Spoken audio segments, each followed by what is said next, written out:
Whether you are doing a site visit yourself or someone else is doing it for you, having accurate notes that reflect site conditions makes all the difference to doing an accurate estimate. So I'm going to walk you through our site visit report right now. And this report is built mostly for sort of exterior work. We are working on one for interior work and for renovations, but we haven't had any demand for that yet. So if you are someone who does interior work or renovations and you want us to build it after you've signed up, just let us know. So first you're going to start with your company information as with all the forms. And once you've set up your company in the My Company section of My Account, you pretty much don't need to do that ever. It'll automatically fill there. And same goes for your logo. Unless you want to change something or update something or change your company name or your logo or whatever, you pretty much don't need to touch that. Next up is going to be your client name. And this is going to be the company name from your customer setup. So all your customer company names will be listed here, and you can just select one from that list.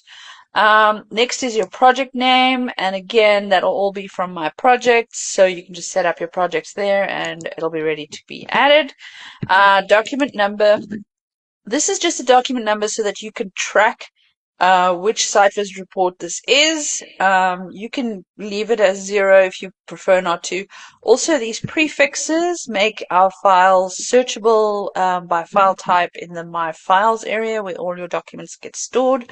So if you're looking for a specific site visit, you can go there and type in SVR as a search term, and it'll show you all your site visit reports. Revision number, this is something that you might occasionally need to use if you're making a change to a site visit report, but really that's not super likely, so that can usually just stay 0. Next up, we've got your customer contact name, and this is also pulled from the project information and from the customer information. So you'll want to set up the customer and the project if they haven't already been set up. Otherwise, you can just select them from the drop-downs. Same goes for their email address, which just makes it easier because you don't have to retype everything again. And then their contact phone number, also from the project information. So all of that's already set up, and you can just select the correct number from the list. Then you've got your site address, and you would just type in the address over here. Quote deadline. So this would be when your quote or your bid is due. This is an optional field, so you don't have to put anything in there, but if the customer wants their quote by a certain day and they mention it to you on site, you can put it in there just so you know what you need to, when the quote needs to be out by. And then this would be from your internal contacts, so it would be whatever the name of the person who is setting up this site visit report. You would just select them from your internal contacts list and put that over there. So if it's your own name, you would just set yourself up as an internal contact and you'd put your name in there. If it's somebody else doing it for you, they would put their name in there, and so on and so on. Next up, we've got site conditions, and all of this has been built so that it drop downs that are sort of ready to select what you want. And it's really simple. Again, just a drop down menu, and you would select all the different things there. I'm going to go through all of those. They all work pretty much the same way, so you would just kind of select whatever applies most to your job site. Then we've got soil conditions, and this is a multi-check box. So you might have visible rocks, and it appears sandy, and all these other things. But you can just select whatever applies. So if there's multiple things that apply, you can select all of them. Next up is underground services, which is also a big issue for excavations. So you can ask your customer while you're on site whether they know where it is, if they're going to mark it, if they're going to survey, and so on. That can all be filled in over there. And this is not only just to tell your estimator what is there, but also what questions they need to be asking. So if they're going to be sending RFIs for a bid, they'll have a little bit more insight into what they should be asking. Next is overhead obstructions, and this again is a multi-check list, so you can check anything you need there. And this is actually kind of important because especially if you're doing work close to a building or something like that, sometimes things above are as important as what's below, and a lot of people don't pay attention to that. So that's why we put it in there, so that it makes people think about it and makes them more aware of it.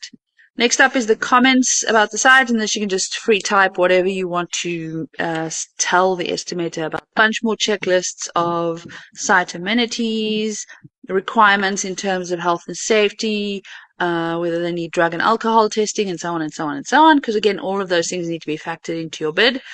Then we get to the images section, and this actually embeds images into your site visit report. So I'm just going to show you real quick. I've got a site layout.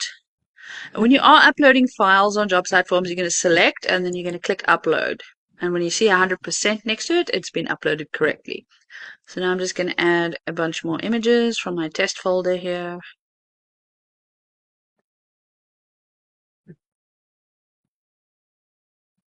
It's taking its time. We'll just put in a bunch of images. Upload next. This one. This would be anything that you've taken on site or whatever. If you are doing this off your phone, it's a lot simpler because it's obviously stored onto your phone, so you can just select directly and upload from there. But it does work on computers and tablets and any other device. So let's go with that one. Load it. I'll put one more in and then we'll generate this. Let's put in that one and upload it. These are all optional fields, so if you don't want to add images, you don't need to. Forced to do that. There we go. Okay, so now I've uploaded everything I want to upload. I hit the generate document button like everything else on job site forms, and I get a preview of what my document is going to look like so that I can double check is as I want it to be. And as you can see, the images would show up at the bottom here. So it's really simple, all embedded. And as soon as this form is generated, it's going to be sent to the person whose email address is over here, which is usually the estimator or project manager, either the person who owns the job site forms account or whoever is supervising a field crew, and then they would be getting all the forms from that field crew. So that's really how simple it is to do a site inspection report on job site forms. We made it super simple, we made it quick and easy, and we specifically built it so that all the little things that can make a big difference that you might forget or you might not pay attention to while you're on site, it just jogs your memory and reminds you to take note of those things.